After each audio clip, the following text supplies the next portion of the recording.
Here we go again, and this time with a requested challenge run of taking a custom party of 6 archers to see how far we can get with my usual set of mods installed, with double damage and no saves and no reloads. The archer is a subclass of the ranger class where they have a +1 to their hit and damage rolls with any missile weapon every 3 levels. They are able to achieve 5 pips in bows or crossbows and are able to cast the ability Cord Shot. It's Cord Shot. Cord Shot. Cord Shot. They are limited to wearing leather, studded leather or hide armour and can only spend 1 pip in melee weapons and cannot use their ranger charm on animals. And so our snipey group was formed, consisting of Longman, Caitlin, Shortlass, Ruben, Compose and Esmeralda, taking their arms into range combat. It is time to venture forth. Nestled atop the cliffs. Candlekeep. Let's get out of here and get ourselves leveled up before we hit the main quest line. That's it. That's it. One more. Oh, nice.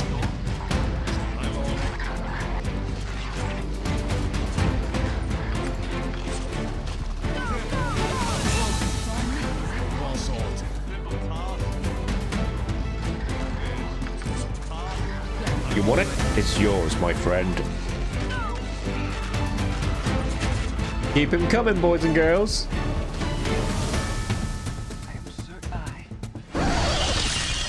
Oh, crap. Esmeralda! Oh no! Oh, we've lost 2 people so quickly. Oh, another one down. Get out of here. Alright, uh-oh. Oh dear. Well, we're not quite ready to face mages yet, are we? Trust having mages ruined the fun of the early game grind. Right, party's back healthy again. Let's continue, shall we? Oh, lovely job.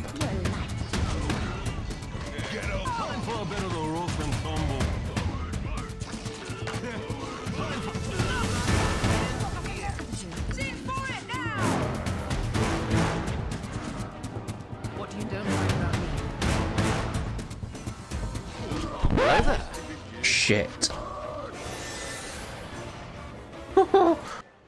This Gemby is still out for blood and ruining this bloody montage.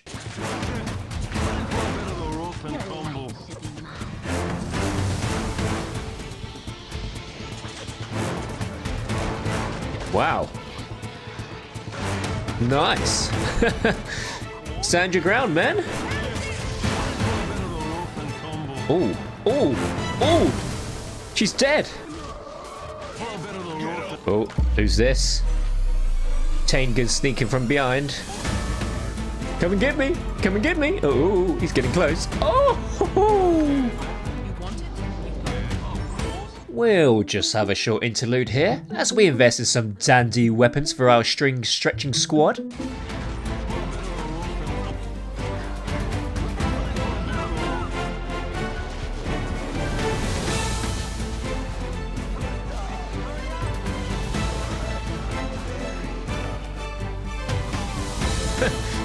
Well, bye Tarnesh. Oh, well, that wasn't too bad now, was it? With our small army of archers at the ready at level 4, the time came to beeline the main quest to the Nashkel mines. But just before they dipped their toes into the dank mines, they whipped up a storm of missiles at Grey Wolf, riddling him to drop his Forsgona longsword +2. The string plucking crew quickly descended through the mines of Nashkel, pinning holes into all kobolds who crossed their path. Even Mullahay wasn't able to cook up any spells as he received their flurry of arrows, which concluded their quest and then became the saviours of Nashkel. Progressing their path to heroism, the band very fittingly confiscated a set of braces of archery from this so-claimed best dart thrower of the land. Now, with the ranger class, they have the ability to go stealth.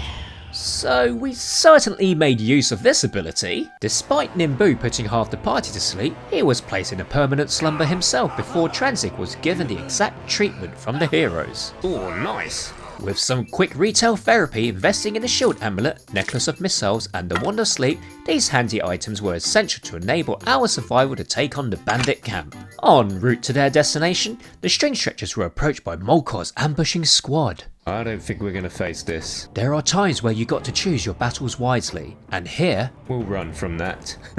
a wise decision was made. In the Peldvale Woods, they came across Riken's scout squad who were perfect for the target practice before their arrival at their destination of the Bandit camp. Not too sure this will go that well, but we'll try. As they creeped in on the unobservant criminals, each member of the Six Strings passed around the shield amulet. To bestow the shield spell upon themselves. Since this battle was going to be full of enemy bowmen, the shield spell was essential by boosting each individual's armor class by +2 against ranged weapons. And with that preparation out of the way and everyone glowing a luscious tone, it was time to rain pointy sticky hell upon these foes. Oh, he's been poisoned. It's not good. Got some elixirs. More people sleeping.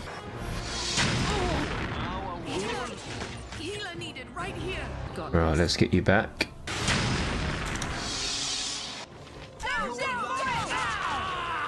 Oh, this is going very well so far, so good. Oh, look at that! There he is, Venked.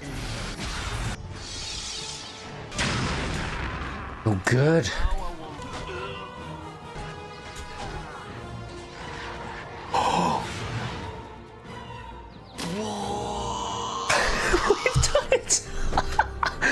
I thought that was impossible! A classic finish with Free sleeping on the job again? If you want to see how the string slinging mob bested the bandits in the full uncut video, let me know in the comments below. The Bowtuggers then found a cave to which Garklax's family was served an eviction notice. They later looted the head tent of the camp where they were met with quite a shocking casualty. Oh. After that unfortunate mishap, our sharp-eyed heroes went on a rough mission to Cole and Ankheg Nest to grind their way closer to level 5. Stumbling across Lamalha and her assassinating Amazons, Shortlast temporarily met with a terrible fate as another wise decision was made. Oh! Shortless getting stabbed right up there. Some battles are just not worth fighting for. Along with bringing Shortlast back from the dead, the necklace of missiles and the shield amulet were recharged. Which brings us to the time to head into the Cloakwood forest. Crossing paths with the forest Tasloys who wanted to flex their big brain with their spears, which were supposedly longer reaching weapons, let's just say they made a poor decision that day. A nobleman, Aldef, stopped them in their tracks to discuss his problems with the locals. However, our archery band decided to side with the druids with the intention later on to acquire the heavy crossbow of accuracy for when we reach Baldur's Gate in the next chapter. Aldef's murder and surviving an Ettercap ambush brought the party to level 5 as they proceeded deeper into the Cloakwood, facing a few more venomous creatures with too many legs. A cave was spotted as they ventured deeper into the woods, so our plucky group decided to flex their expertise once again, serving in another eviction notice, but this time to a family of wyverns. Now, with the arrival to the Cloakwood mines, Drasis and his trusty lackeys stood between them and the entrance. Luckily for our heroes, they brought with them a decent amount of coagulated milk to be dished out where the foe's intolerance to lactose really was a complete blessing. As the stringy slew trundled through the mines, Esmeralda kindly volunteered to act as bait to draw out Hareshin's horde, which completely diminished my hopes for the lightning trap to bounce and take down some mobs. Esmeralda baited the horde towards the prison area, drawing out a bloody battle between skillful wits and numbers. Oh, had to get one last shot in there, didn't he? Cheeky mofo.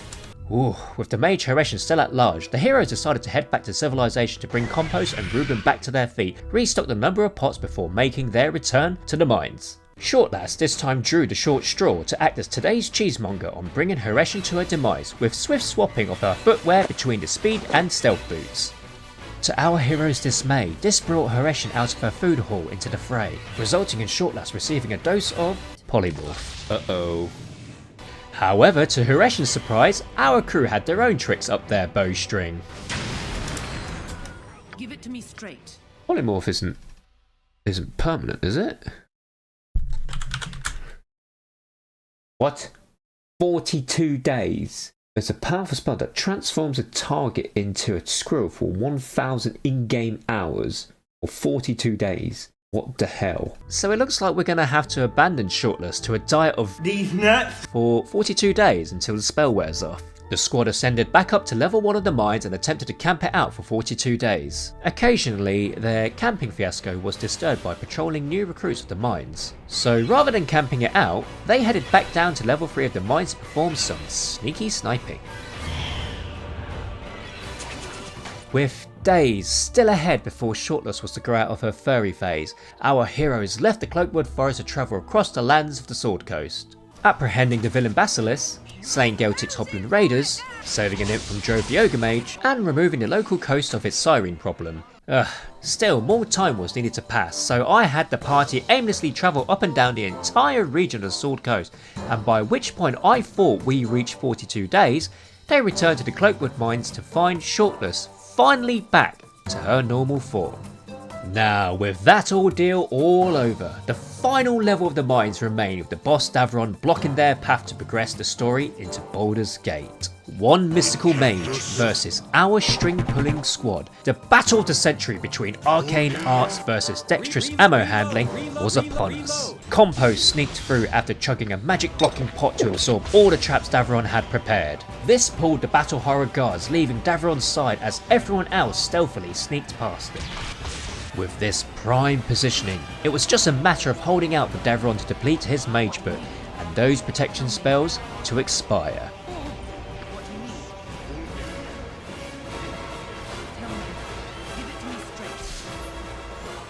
Uh-oh.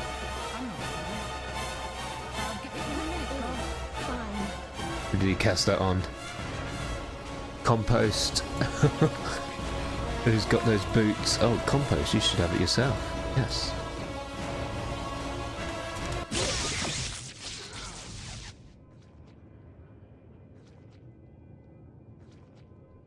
Oh. Hold out till his mage book depletes, he said. Death by lightning bolt. Never mind. Next run. Thanks if you stuck it out with me to the end. Drop a like if you enjoyed this Pokemess, and maybe subscribe if you need more of this. I am open to considering requests as I expand the possible directions for this channel, so feel free to drop your suggestions. See you next time!